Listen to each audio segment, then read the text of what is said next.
부부입니다. 저희 부부에게는 눈에 넘어도 아프지 않은 딸이 하나 있어요. 남편이 벌이가 나쁘지 않아 어렸을 때부터 아쉬움 없이 키웠죠. 초등학교부터 공립 아닌 사립을 보내고 좋다는 교육은 다 시킬 정도였어요.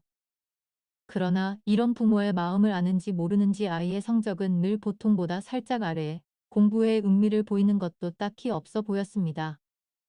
속상한 저희 부부는 그래, 어디가 아프다거나 탈선을 해서 속 썩이지 않는 게 어디야. 우리 그냥 우리 딸 건강하게만 키우자 하고 아쉬운 마음을 달래곤 했지요. 하지만 그렇게 딸아이가 한 살 한 살 나이를 먹어 어느덧 중학교에 입학할 나이가 되자 저는 마음이 점점 더 조급해져 왔습니다. 교육열이 적진 않은 동네라 주위에서 보고 듣는 이야기가 있다 보니 지금 공부 습관을 잡아주지 않으면 나중에 고등학교 가서는 더 따라가기 힘들다고 하더라고요. 실제로 벌써부터 좀 벅차 보이기도 했고요. 아예 공부가 아닌 예체능 쪽 재능을 키워주려고 해도 딸 이가 영 흥미를 못 느껴 하기도 했고요. 그래서 저희 부부는 딸 아이에게 하나만 약속해달라고 했죠. 엄마랑 아빠랑 우리 이가 하고 싶다고 하는 건 뭐든 서포트해 줄 거야. 하지만 하나만 약속하자. 공부는 중간이라도 하는 거야. 알겠지? 딸아이는 선심 쓰듯 그러겠다고 했습니다. 그래서 중학교 내신이라도 챙기자며 저희는 과외 수업을 붙이기 시작했어요. 가뜩이나 공부에 흥미가 없는데 학원에 보내면 친구들이랑 놀기만 하고 더욱 마음을 못 잡을 것 같았거든요. 거래서 동네 친한 맘들이나 학교 학부모 모임 등에서 괜찮은 선생을 수소문했습니다. 너무 어린 선생 말고 경력도 좀 되고 아리도 카리스마 있게 잘 컨트를 할 줄 아는 그런 노력한 선생이었으면 좋겠다고 생각하면서요. 그렇게 몇 명의 선생과 테스트 수업을 하고 마침내 저희 아이와 잘 맞을 것 같은 선생 한 명을 찾게 되었어요. 아이도 꽤나 마음에 드는 눈치더군요. 무엇보다 학벌도 나쁘지 않고 대치동에서 강사를 했던 경력도 있다고 하여 마음이 갔습니다. 그래서 그 선생을 저희 집에 들이게 된 거죠. 그러나 그 선생이 저희 집에 어떤 파장을 울고 울지 그때는 미처 알지 못했습니다. 3월에 개학을 하고 학교 생활에 정신없이 저금하는 딸아이를 보며 기특하기도 하고 안쓰럽기도 했어요. 학교 수업 마치고 집에 오면 교복만 갈아입고 바로 과외 준비를 하고 학교 숙제도 해야 한다고 울상인 아이에게 이번에 시험 잘 보면 핸드폰을 바꿔주겠다느니 요즘 아이들 사이에서 유행하는 브랜드의 비싼 운동회를 사주겠다느니 달콤한 말로 어르고 달래었죠.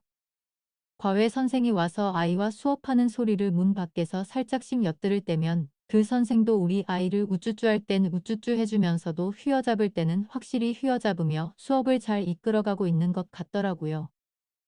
1학기 첫 중간고사가 있던 날 시험을 미치고 집에 일찍 온 아이의 얼굴을 보니 시험 결과가 꽤 좋은 듯 했습니다. 우리 딸 시험 보느라 수고 많았지 엄마가 우리 딸 좋아하는 갈비찜 해놨으니까 이거부터 얼른 먹어 하면서 저는 은근슬쩍 시험 성적을 물어봤죠. 그랬더니 딸 하는 말이 엄마 나 이번에 수학 100점 받았잖아. 대박이지? 우리 딸 성적표에서 100점 하라는 숫자를 본 게 언제였던 건지 기억도 가물가물했었는데 말이에요. 저는 될 듯이 기뻤습니다. 세상에 우리 딸 기특해야. 거봐도 안 해서 그렇지 하면 얼마나 잘하는데. 아유 얘 아유 가특해 요거. 그리고 딸은 으쓱해 하더니 이렇게 말했어요. 엄마 나 지금 하고 있는 수학쌤하고 좀 맞는 것 같아. 솔직히 학교 수업 지루하고 재미없어서 잘 안 들었거든. 근데 이 쌤이 설명해주면 귀에 쏙 들어와서 잘 이해가 돼. 기분이 좋아진 저는 그 다음 달 과외비부터 성의껏 얼마를 더 보내기 시작했습니다. 성적 상승도 성적 상승이지만 딸아이가 공부에 흥미를 갖게 된 더 고마웠거든요. 수학과외 선생은 저보다 한 67살은 어려 보이는 여자였습니다. 생긴 것도 예쁘장하고 목소리도 맑고 또렷해서 아이를 가르치는 일이 천직처럼 보였죠. 과외 선생이 아닌 여자로 봤을 때도 솔직히 여자인 제가 봐도 마치 20대 같은 외모와 날씬한 몸매가 참 예뻤어요. 부럽고 좀 질투도 나더라고요. 제가 과외비를 얼마씩 더 보내기 시작하니 어느 날 수업 마친 후에 바로 인사치레를 건네며 감사하다고 하더군요. 저는 경우도 바르고 참 사람 깔끔하다 생각하고 넘어갔었죠. 저희 남편의 돈을 좀 괜찮게 버는 대신 일이 능코 뜰 새 없이 바빠요. 이근은 물론이고 주말에고 종종 일 때문에 회사를 나가가도 하고 업무상 미팅도 많은 편이죠. 그래서 저희 부부는 집안 대소사나 아이 교육 같은 문제는 그냥 남편이 저에게 일임하곤 했습니다. 저도 그냥 자잘한 일은 알아서 처리하고 큰 돈 들어가는 일이나 꼭 남편이 있어야 하는 자리에만 부르는 편이고요. 그래서 아이가 과외를 하는지 어떤지 성적이 잘 나오는지 어떤지는 사실 남편은 신경 쓸 겨를이 없었을 거예요. 그러던 어느 날 남편이 드물게 일찍 퇴근하겠다고 저녁을 집에서 먹겠다고 연락이 왔습니다. 오랜만에 새 가족이 단란하게 저녁 식사를 하겠다 싶었죠. 그래서 얼른 장을 봐다가 오랜만에 솜씨를 좀 발휘했어요. 그리고 그날은 저희 아이 과외가 있던 요일이었죠. 그래서 저는 인사치레 반을 섞어 아이 과외 선생에게도 말했습니다. 선생님, 저녁 약속 없으시면 저희 집에서 저녁 식사하고 가세요. 그랬더니 의외로 흔쾌히 그러겠다고 하더라고요. 저는 수저를 하나 더 놓으며 곧 아이 아빠도 불거라고 얘기해뒀죠. 그 사이에 과외 선생과 꽤 친밀도가 높아진 우리 딸 은 선생님하고 밥 먹는다고 하나 신나 보이더군요. 학교에서 있던 일이며 친구들하고 뭐 때문에 다퉜고 화해했고 하는 얘기를 조잘대며 우리는 같이 남편 귀가를 기다렸어요. 피리링하고 현관문이 열리는 소리에 나가보니 남편이 들어왔더군요. 못 보던 구두가 있네 하며 들어오는 남편과 막 자리에서 일어 나 인사를 하려던 과외 선생의 눈이 서로 마주쳤습니다. 그런데 그 순간 묘한 기류가 흐르더군요. 여보, 우리 이 수학 과외 선생님. 내가 저번에 우리 이 성적 많이 올랐다고 말했었지? 이 쌤 덕분이잖아. 저는 묘한 공기가 어색해 괜시리 오버하며 남편의 외투를 받아들었습니다. 남편은 아무런 대꾸 없이 손 먼저 씻고 안 뗐다며 욕실로 들어갔죠. 그런데 갑자기 과외 선생이 저에게 어머니, 죄송하지만 식사는 다음번에 해야겠어요. 제가 집에 중요한 일이 있었는데 순간 깜빡했네요. 정말 죄송합니다. 마이너스하고는 뭐라 대꾸할 틈도 없이 후다닥 집을 나서더라고요. 저는 당황스러웠지만 뭐 급한 일이 있으신가 보다 생각했죠. 손을 씻고 나온다던 남편은 불일이라도 본 건지 한참 만에 나오더군요. 그러고는 두리번대며 과외 선생을 찾는 눈치였어요. 그래서 제가 뭐 급한 일이 있으시다네. 그냥 우리끼리 먹지 뭐. 오랜만에 셋이 단란하게 저녁 먹으니까 너무 좋다. 이게 정말 얼마만이야 하며 식탁에 앉았죠. 그런데 남편의 눈치가 심상치 않아 보이더군요. 그날 밤부터였던가. 남편은 원래 일이 너무 바빠늘 피곤해해요. 그래서 어디서든 머리만 대면 꿀잠을 자는 스타일이죠. 그런데 그날 밤부터 남편이 자꾸만 뒤척대더라고요. 이쪽으로 누웠다 한숨 한 번, 저폭으로 누웠다 한술 한 번, 참다 못한 제가 에휴. 자기 정말 나까지 못 자게 왜 그래? 왜? 뭐 심란한 일 있어? 하고 물었더니 고개를 저으며 아니라고 하더군요. 저는 회사에서 뭐 안 풀리는 일이 있나 싶어 그냥 얼른 자라고 하고 곧 잠에 들었어요. 그리고 그 이후로 계속 남편이 수상해지기 시작했습니다. 평소에는 입혀주는 모찰만 입더니 어느 순간부터 다른 넥타이는 없다. 서치 이거 말고 다른 색이 낫지 않다. 하면서 요상한 멋을 부리기 시작하더라고요. 그리고는 제가 아무리 이거 저거 사다 두고 뿌리라고 노래를 불리도 안 뿌리던 향수를 조금씩 뿌리기 시작했죠. 왜 여자를 그런 촉 있잖아요. 자기 남자가 조금이라도 이상해지면 유독 날이 서게 되는 거요. 그런 촉이 저도 느껴지더라고요. 그때부터 조금씩 찝찝하고 불길한 나날을 보내게 됐죠.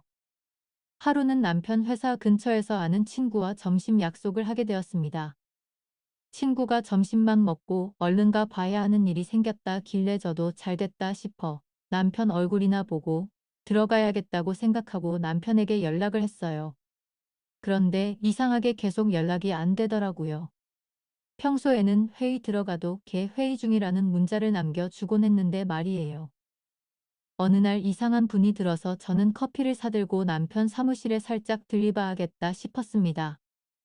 사무실 문을 열고 들어서니 저희 집에도 몇 번 온 남편 아랫사람이 있더라고요. 그 직원분께 혹시 저희 남편 많이 바쁜가요? 근처 불일 있어서 들렀는데 회의 중인 건지 연락이 잘 안 돼서요. 커피만 주고 가려고 잠깐 왔어요. 했더니 직원분이 부장님 아까 오후 반차 쓰셨는데 혹시 모르셨어요? 하는 게 아니겠어요? 저는 깜짝 놀랐죠. 그리고 오후 반차를 쓸 일이면 회사 일로 바쁜 건 아닌데 왜 연락이 안 되는 건지 의아했습니다. 이후 저는 찝찝함을 가지고 귀가하여 집안일을 마저 했어요. 평소에 남편은 퇴근 시간이 일정치 않고 늘 늦기 때문에 저는 밤늦게까지 기다리지 않고 먼저 잠들곤 했습니다. 하지만 그날은 일부러 늦게까지 잠들지 않고 남편을 기다렸어요. 그리고 자정이 다 되어서야 남편이 들어왔습니다. 자기 오늘따라 피곤해 보이네. 저는 일부리 모르는 척 운을 뗐어요. 남편은 옷을 갈아입으며 늘 그렇지 뭐. 다음 주까지 계속 철야하고 바쁠 거야. 하더니 씻으리 들어갔죠. 저는 점차 불안이 분노로 바뀌게 되었습니다. 뭔지 몰라도 저에게 거짓말을 하고 있는 거니까요. 하지만 뭘 어떻게 해야 할지 방법을 모르겠고 혼란스럽기만 했어요. 만에 하나라도 정말 바람이거나 그런 비슷한 일인 거면 저와 제 딸은 어떻게 해야 하는지 아는 척을 하지 말고 물어야 하는 건지 결혼한 언니들 말로는 남자들 한 번씩 그런 일 생긴다던데 그냥 모르는 척 넘어가야 하는 건지 이런저런 생각이 들었죠. 그리고 시간이 흘리 저희 딸아이 생일이 되었습니다. 좋아하는 한식당에 가서 밥을 먹자며 들뜬 아이에게 심란한 마음을 숨기고 그러자고 약속했죠. 베이커리 케이크 최고라면서 꼭 거기 케이크를 사오라고 신신당부하고 학교에 간 딸아이를 배웅하고 저는 집 거실에 혼자 앉아서 차분히 생각했습니다. 지금까지 모아둔 돈, 남편이 생활비 하라고 준 돈을 좀 살짝씩 따로 빼둔 것, 결혼 전에 직장 생활하며 들었던 남편 모르는 적금. 다 합치면 만일의 상황에 대비할 종잣돈이 될 수는 있을 것 같았어요. 그리고 이런 생각을 하는 제 자신이 슬프고 화가 났죠. 하지만 우물한 기분을 떨치려 일부러 밝고 화려한 옷을 챙겨 입고 딸아이가 부탁한 케이크를 사러 호텔로 갔습니다. 오랜만에 들른 호텔 주차장에 차를 대고 로비로 올라가는데 맞은편에 남편을 닮은 사람이 있는 거예요. 저는 평소에 난시가 좀 있어서 멀리 있는 것들이 잘 초점이 잡히지 않거든요. 하지만 느낌이라는 게 있잖아요. 분명 저희 남편이었죠. 제가 아침에 입며 보낸 양복이 틀림없었습니다. 그리고 저희 남편 옆에는 어떤 여자가 있었죠. 물론 비즈니스 미팅차 호텔에서도 종종 일을 하는 건 알고 있었지만 여자와 단 둘이 호텔 로비를 거닐고 있는 건 누가 봐도 이상하잖아요. 저는 걸음을 재촉하여 로비 반대편으로 갔습니다. 남편과 그 옆에 여자를 자세히 보려고요. 그런데 그 여자는 마스크를 하고 안경을 쓰고 있어 얼굴이 잘 분간되지가 않더라고요. 그저 키가 크고 늘씬하고 긴 머리의 여성이었죠. 저는 남편의 회사 직원들 중 그런 인상차기를 가진 직원이 있었나 기억을 더듬어 봤지만 애초에 남편 회사의 직원들은 거의 대부분이 남자 직원들기도 하고 소수의 여자 직원들은 저렇게 긴 머리가 아니었던 것 같았습니다. 그 둘은 화기애애하게 대화를 나누며 호텔 로비를 빠져나갔습니다. 저는 들의 뒷모습을 끝까지 지켜보며 떨리는 손으로 핸드폰을 집어들었어요. 신호가 계속 갔지만 남편은 전화를 받지 않았습니다. 저는 눈물이 나올 것 같았지만 왠지 지금 울면 정말로 내 탐편이 외도라도 한 걸까봐 그게 사실이 되고 말까봐 꾹 참았어요. 그날 무슨 정신으로 베이커리에서 케이크를 구매했는지 모르겠네요. 아이와 둘이 저녁 식사를 하고 케이크도 불고 선물도 준 기억이 나지만 제 머릿속은 몸통 뒤죽박죽이었습니다. 남편, 그리고 묘령의 여인, 그리고 자꾸만 익숙한 느낀 집에 돌아오니 남편이 와 있더군요. 신나서 생일 선물을 조르는 아이와 몇 마디 주고받더니 남편이 저에게 말을 걸었습니다. 아까 전화했던데 회의 중이라 못 받았어. 무슨 일 있던 거야? 아니야. 제가 심상치 않음을 느낀 남편은 아이에게 생일 선물 대신이라며 용돈을 쥐어방에 들여보낸 후 제 눈치를 살피며 다가왔어요. 요즘 이래저래 바빠. 알잖아 당신도. 우리 회사 나 없으면 안 돌아가는 거. 오늘 이 생일인 거 알았는데 딱 어제까지 알았는데 오늘 까먹었다. 미안해. 하며 은근슬쩍 제 옆구리를 찔러왔죠. 저는 남편의 손길이 닿는 순간 소름이 끼쳤습니다. 그래서 저도 모르게 그 손을 탁 쳐내고 말았어요. 순간 저희 사이에 당황스러운 기류가 흘렀죠. 저도 제 행동이 본능적으로 나온 것이라 저에게 놀랐고요. 그런 것 때문이 아니야. 그냥 요즘 아니야 아무것도 씻어. 피곤하겠다. 저는 여기서 제가 알고 있는 걸 다 말하지 말아야겠다는 생각이 들었어요. 어설프게 제가 가진 패를 다 내놨는데 남편이 작정하고 속이려 들면 저는 속을 수밖에 없겠다는 생각이 들었기 때문이었죠. 그리고 저에게 한번 어설프게 들킨 남편이 더욱 철저하게 뭐든 숨기기 시작할 거란 것도 어력이 예상했던 것 같아요. 제 눈치를 좀 더 살피던 남편은 아무 말 없이 욕실로 들어가더라고요. 그런데 그 순간 제가 화장대 앞에 앉아 거울 너머로 본 장면이 있었습니다. 그건 바로 옷을 벗고 갈아입을 속옷을 챙기는 척하며 핸드폰을 손에 쥐고 욕실에 들어가는 남편이었죠. 저는 더 이상 저만의 착각이나 이상한 편집 증세가 아니라는 걸 확신했습니다. 한 번도 핸드폰을 들고 목실로 들어가 본 적 없는, 아니 평소에는 퇴근하고 나서 핸드폰 들여다 보기 싫다며 어디다 내팽개쳐 두기 일쑤였던 남편이었거든요. 그 장면을 보고 나니 오히려 마음이 차분해지기 시작했어요. 이제 결정적인 증거만을 기다려야겠다. 생각하며 속에서 칼을 갈기 시작했죠. 그 주 금요일 남편이 저에게 자기 용돈용 신용카드를 건네며 말하더군요. 여보, 요즘 좀 내내가 미안했어. 이걸로 이랑 호캉스라도 다녀와. 맛있는 것도 시켜 먹고 못도 한 벌 사 있지 그래. 저는 아무 말 없이 카드를 받아들었습니다. 그리고 주말 아침이 되자 저희 딸아이를 깨워 준비시킨 후 남편에게 다녀오겠다고 아무렇지 않은 얼굴로 인사를 하고 집을 나셨어요. 호텔에 도착해서 체크인 후 딸에게 수영장에서 놀고 있으라고 한 뒤 저는 다시 차키키를 들었죠. 분명 오늘 저와 딸이 없는 집에 남편의 내연녀가 올 것 같다는 불길한 예감이 들었거든요. 저는 제 예감이 틀리기를 기도하며 집으로 운전하는 내내 그 생각만 했습니다. 집 현관문 앞에 서서 문에 귀를 대보았어요. 아무런 소리도 안 들리더군요. 그리고 조심스레 현관문을 열었습니다. 그리고 제 눈에 보이는 건 바로 여자 구두였어요. 물론 제 구두가 아니었죠.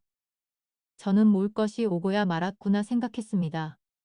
조심스레 신발을 벗고 집 안으로 들어서니 어디에서인지 말소리가 들리더라고요. 귀를 기울여 보니 그건 말소리라기보다 아주 높고 가느다란 마치 고양이 울음소리 같은 여의 신음소리였어요. 저는 최대한 차분해지려 노력하며 핸드폰을 손에 꼭 쥐었습니다. 여차하면 녹음이나 동영상 촬영을 해야지 하는 생각이 그 정신없는 와중에도 들었거든요. 소리의 출처를 따라 집 안을 걷는데 도착한 곳은 제 딸아이의 방이었습니다. 저는 설마 하며 조심스레 문고리를 잡았어요. 지금 이 문고리를 여는 순간 이제 다시는 그 전으로 돌아갈 수 없겠구나 하는 생각이 들었죠. 그리고 문고리를 잡고 문을 여는 순간 제 눈을 믿을 수가 없었습니다. 제 눈에 보인 것은 저희 딸아이의 수학과의 선생과 그 위에 폭에 져 있는 남편의 모습이었어요. 제가 문을 연 것도 모르고 둘은 정신없이 엉켜 서로의 몸 구석구석을 어루만지고 있더군요. 저는 손에 들고 있던 핸드폰으로 둘의 모습을 찍었습니다. 동영상이 녹화되는 소리에 그제서야 저를 발견한 남편과 과외 선생은 소스라치게 놀랐죠. 여보, 저는 그 순간 오히려 차분해지더군요. 몇 주 동안 저를 괴롭히던 실체 없는 불안과 분노와 초조함이 오히려 눈앞에 드러나 실체를 확인할 수 있어서였는지도 모르겠네요. 남편은 허둥지둥 옷을 마저 입고는 제 앞에 무릎을 꿇었습니다. 과외 선생이라고 부르고 싶지도 않은 그 여자는 제 딸아이가 덥고 자는 이불로 몸을 가린 채 눈물을 올리기 시작했죠. 저는 무릎 꿇고 앉은 남편을 지나쳐 그 여자에게로 갔습니다. 저를 말리려고 엉거주춤 일어나 던 남편이 미쳐 다 추스르지 못한 바지에 걸려 자기 혼자 넘어지느라 절 말리지 못했죠. 아주 꼴 우습더군요. 저는 그 틈을 타 그 여자를 후려쳤어요. 그리면서 어디 감히 덜이 웃냐 내 딸 이불을 뒤집어 쓰고 앉아있어? 네가 감히 지금 이 방에서 더 리운 짓거리를 해? 하고 소리쳤죠. 어머, 어머니, 죄송해요 어머니. 어머니 같은 소리하고 자빠졌네. 뭐, 네가 선생이야? 네가 이리고도 선생이야? 그 여자는 더 크게 울지도 못하고 바들바들 떨었습니다.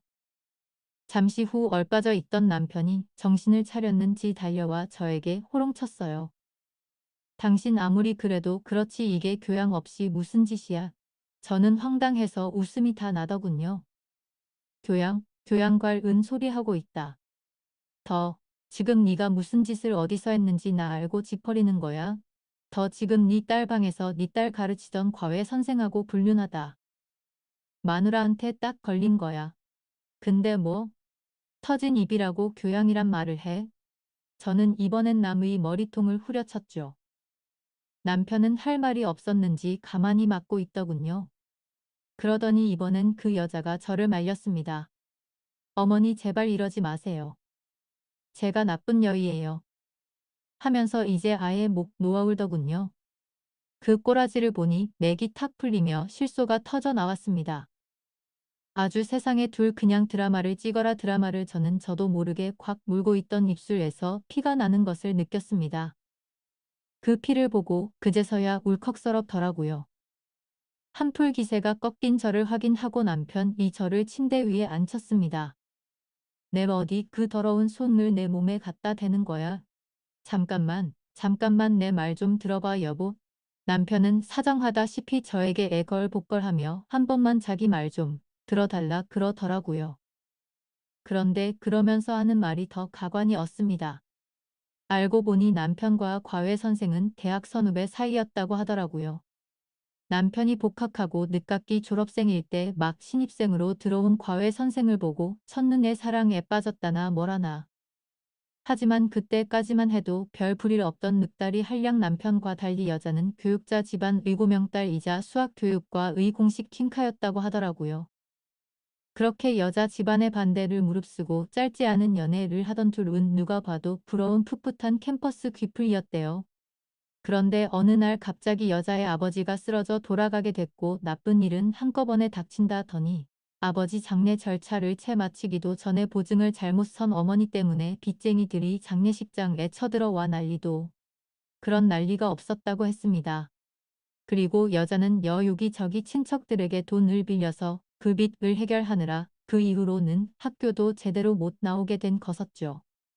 여기까지 물에 구구절절한 히스토리를 들고 나니 갑자기 힘이 빠지더군요.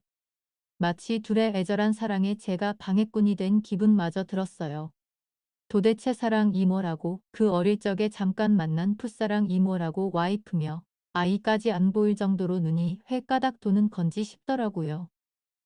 저는 일단 주방에 가서 찬물을 한 잔 받아 원샷했습니다. 그리고 다시 물고 있는 그 둘에게 가 말했어요. 일단 둘 다 못 입어 꼴 보기 싫으니까. 눈물 콧물 울짜내던 둘은 착하게 제 말을 듣고 못을 입더군요. 아주 웃기지도 않았어요. 그리고 이제 내가 하는 말 잘 들어. 나 이거 절대로 그냥 안 넘어가. 너네가 전에 연인이었는 어쨌든 지금은 넌 그냥 내 남편. 이 아빠고 던 그냥 내 연녀 상간녀일 뿐이야. 둘은 아무 말도 못하고 고개를 푹 숙이고 제 말을 들더군요. 저는 계속해서 말을 이어나갔어요. 지금 내 손에 들린 핸드폰에 너네 짓 다 고스란히 찍혔어.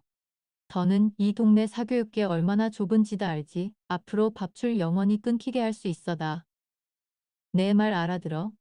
여자가 또 다시 즉 하고 울더니 고개를 끄덕였죠. 그리고 저는 남편에게도 말했습니다. 나 얼마가 들든 얼마나 걸리는 변호사 사서 당신하고 이혼 소송할 수도 있어. 당신 어머님 아버님 우리 이 끔찍하게 생각하는 어르신들 뒷목 잡고 넘어가게 할 수도 있단 얘기야. 그리고 당신 회사 찾아가서 미친처럼 이 동영상 뿌려댈 수도 있어. 나한테 지금 무서운 거? 아무것도 없어. 남편은 손으로 얼굴을 쓸어내리더니 한숨을 쉬며 방바닥만 쳐다보고 있었죠. 이제부터 내가 하는 말 잘 들어. 너네 둘이부터 먹고 싶으면 그렇게 해. 대신 넌 쟤 나한테 네가 버는 돈의 10원 한 장까지 싹 다 갖다 바치고 맨몸으로 저녁 만나는 거야. 더 어디 그럴 수 있나 보자. 그리자 남편은 다시 방바닥에 내려와 무릎을 꿇더니 저에게 말하더군요. 여보, 이 엄마, 내가 정말 잘못했어. 잠깐 쳤었나 봐. 아니 나 그냥 너무 오랜만에 만나서 좀 반가웠던 것뿐인데 다신 안 그렇게, 응? 한 번만 봐줘봐 주라 여보하며 제 가랑이를 붙잡고 늘어지더라고요. 그 모습에 여자는 적지 않게 놀란 눈치였습니다. 그리고는 슬금슬금 일어나더니 제이 집에서 나가더라고요. 그리고 그 후로 저는 입이 가벼운 동네 엄마를 몇몇에게 그 여자에 대한 안 좋은 이야기를 살짝 올렸습니다. 애들 가르치는 실력도 별로고 그것보다 문제인 건 손버릇이 안 좋아 집에 있는 물건을 훔치기도 했다고요. 그 이후로 그 여자는 최소한 저희 지역 사교육계에는 다시는 발을 못 불리게 됐죠. 어느 날부터 갑자기 연락이 닿지 않는 과외 선생님에게 서운해하고 아쉬워하던 아이도 어느 순간 포기하고 혼자 공부하기 시작하더라고요. 처음 공부 습관 들이기가 힘들었을 뿐이지 공부 머리 자체는 나쁘지 않았던 모양인지 어렵지 않게 목표하던 대학에도 합격했고요. 그리고 그날 이후로 남편은 제가 한숨이라도 쉬면 제 발바닥이라도 핥을 기세로 납작 엎드려 지내고 있습니다. 그날의 상처가 아예 없던 일처럼 사라지지는 않겠지만 저는 지금이 삶도 나쁘지는 않다고 생각하며 살고 있어요.